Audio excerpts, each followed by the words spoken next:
The periscope breaks the surface for 3 seconds. Nothing more. Commander Dudley Walker Morton doesn't need longer.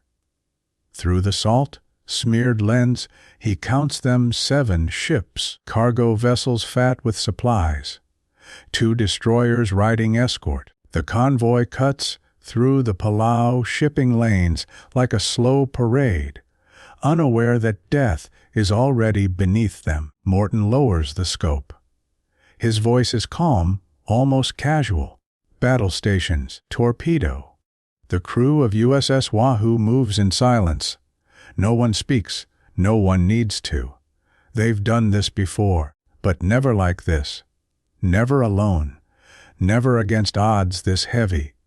In the cramped control room, the air tastes of sweat and oil. The submarine tilts forward, descending into the black. Above them, the Japanese convoy sails on, confident in its numbers, blind to the predator below. Morton grins. It's not a smile of joy. It's the grin of a man who knows exactly how this ends. January 1943. The Pacific War is a meat grinder. Japan holds the islands. America bleeds to take them back. Between the bullets and the beaches, there is another war.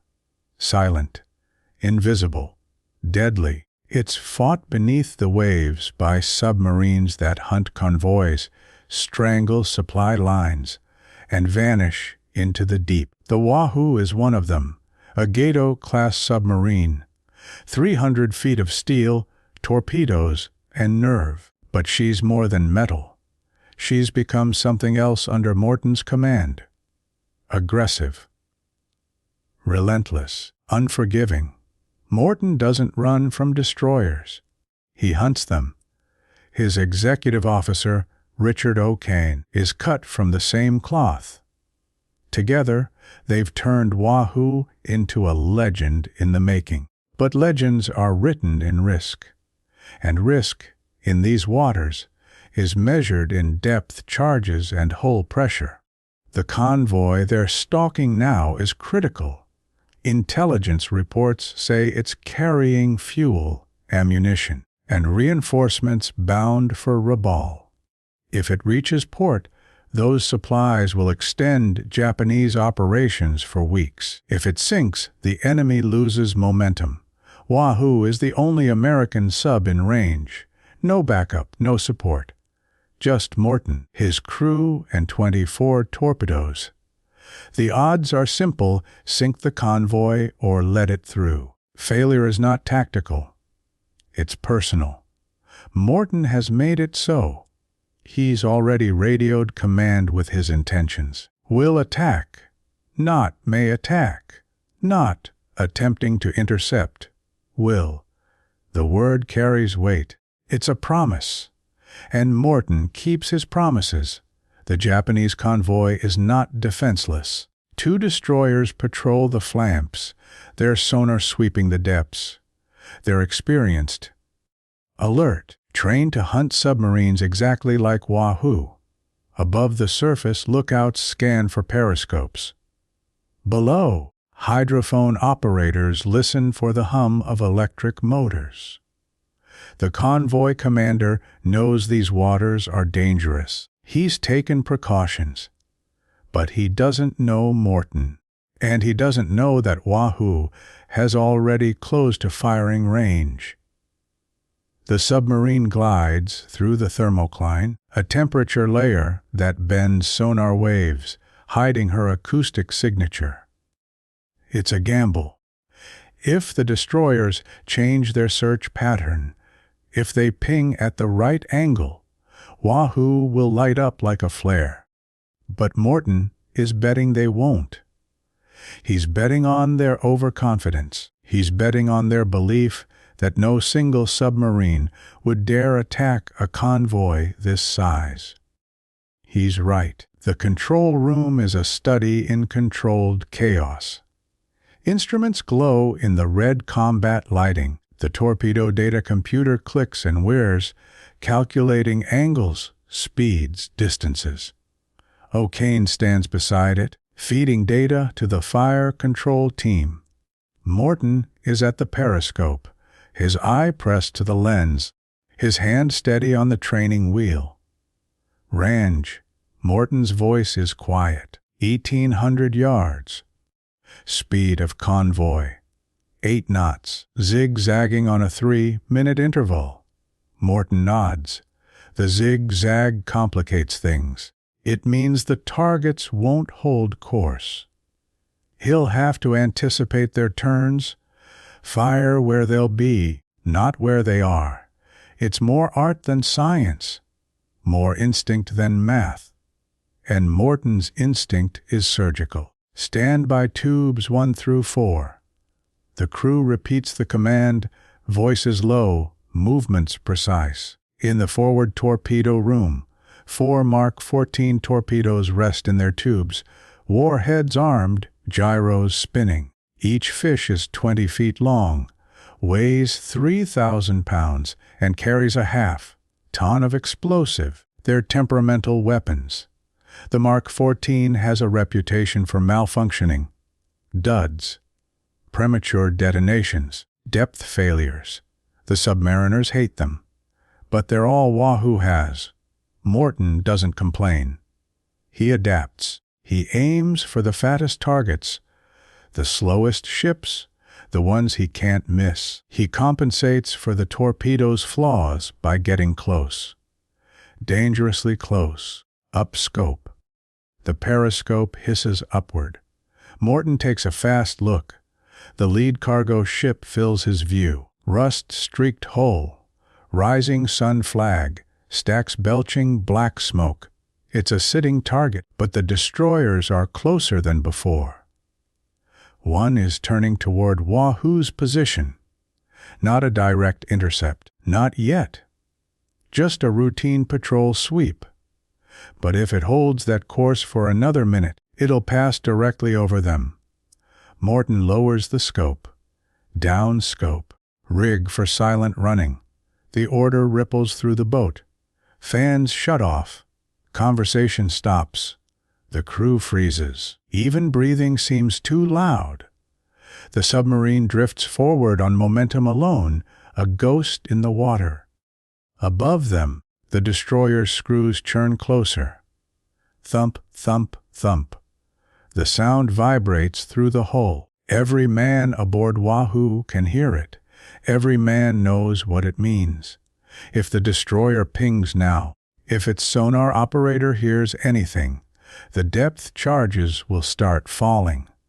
And depth charges don't miss. Seconds stretch into eternity. The destroyer passes overhead. The screw noise peaks, then fades. Morton waits. 10 seconds. 20, 30. Resume normal ops. The fans kick back on. The crew exhales, but there's no time to celebrate. The convoy is moving. The firing window is closing. Morton brings the scope up again. Bearing, mark, 015. Range, 1,500 yards. Fire 1. The submarine shudders. A torpedo leaps from the tube, compressed air hissing. Fire 2. Another shudder. Fire 3. Fire 4. 4 torpedoes are in the water now, racing toward the convoy at 40. 6 knots. Morton tracks them through the scope. Time to target, 90 seconds. The crew counts silently. Every man imagines the torpedoes slicing through the dark water, gyros guiding them, magnetic exploders sensing the holes above. 90 seconds feels like 90 years. The first torpedo strikes the lead cargo ship amidships. The explosion is a dull crump that echoes through the ocean, felt more than heard. Morton keeps his eye on the scope. The ship shudders. Smoke erupts from its side. It starts to list. The second torpedo hits 10 seconds later, striking the same ship near the bow. The vessel breaks apart. Fuel and cargo spill into the sea. The crew scrambles. Lifeboats drop, but the ship is already sinking. The third torpedo misses. It runs beneath the target, a depth failure. Morton curses under his breath. The fourth torpedo hits a second cargo ship. This one is smaller, older, loaded to the waterline. The explosion rips open its hull. Water floods the compartments. The ship capsizes in less than 2 minutes. 2 ships down, 5 remain, and now the destroyers know Wahoo is here. Alarms blare across the convoy. The destroyers break formation, charging toward the attack point, sonar pinging furiously. Morton doesn't wait. Left full rudder, all ahead flank. Take her deep. Wahoo banks hard, diving at a steep angle. The deck tilts. Men grab handholds. Equipment shifts. The depth gauge spins. 100 feet. 200. 300. The hull groans under the pressure. Morton watches the gauge. Level off at 350. The submarine evens out. Above them, the destroyers converge. The first depth charge detonates. It's not close, but it's close enough. The shockwave slams into Wahoo like a hammer. Light bulbs shatter, valves rattle. A pipe joint cracks, spraying seawater. Damage control teams move instantly. The second charge is closer. The submarine bucks. Cork insulation rains from the overhead. A sailor loses his footing, crashes into a bulkhead. No one stops to help. Everyone has a job.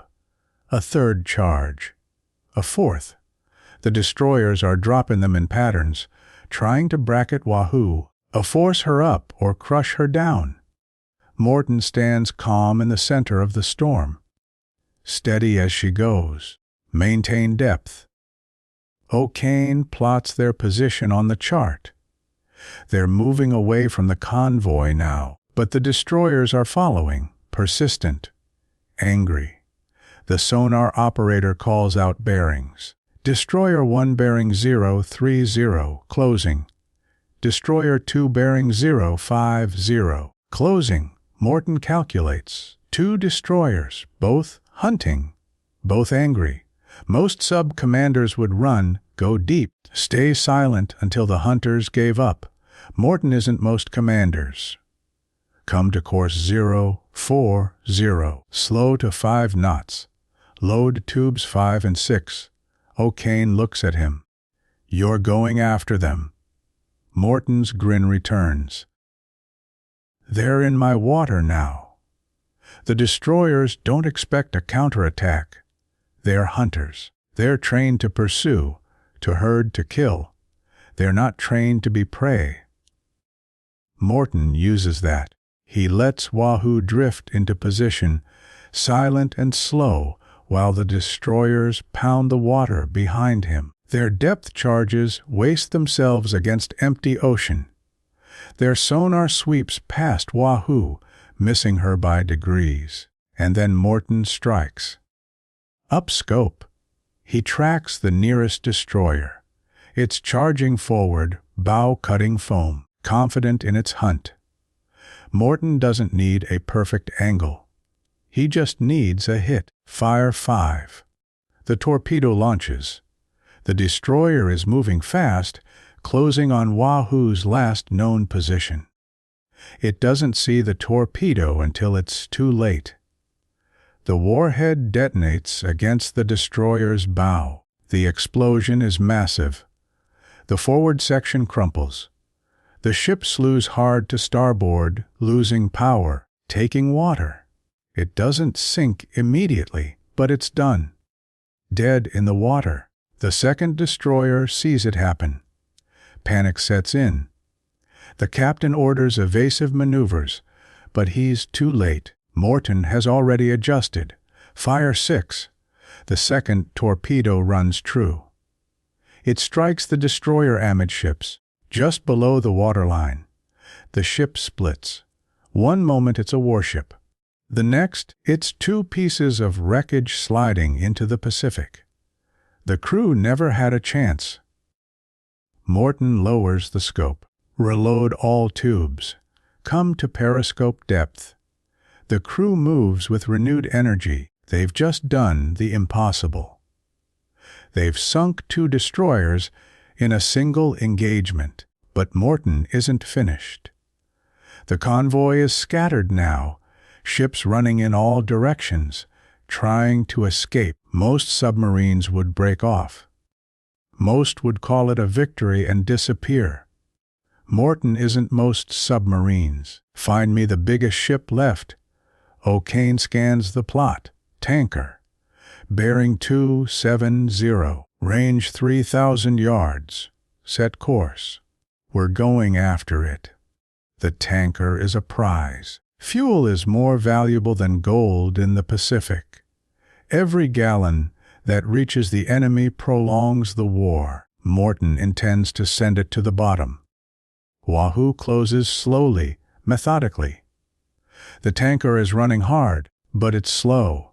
It was built for cargo, not speed. It never stood a chance. Morton brings the submarine to firing range. Tubes 1 and 2 ready. Fire 1, fire 2. Both torpedoes hit. The tanker erupts in a fireball. Fuel ignites. The explosion is visible for miles. The ship burns as it sinks, a funeral pyre on the open ocean. 3 ships down. 2 destroyers sunk. The convoy is shattered. The survivors scatter, abandoning formation, fleeing for their lives. Morton lets them go. He's out of position to chase them. And he's made his point. The Wahoo surfaces an hour later. The ocean is empty. Debris floats on the swells.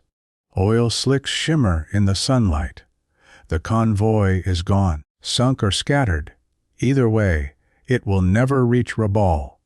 The crew gathers on deck, exhausted, exhilarated. They've just fought a battle most submariners only dream about. And they've won.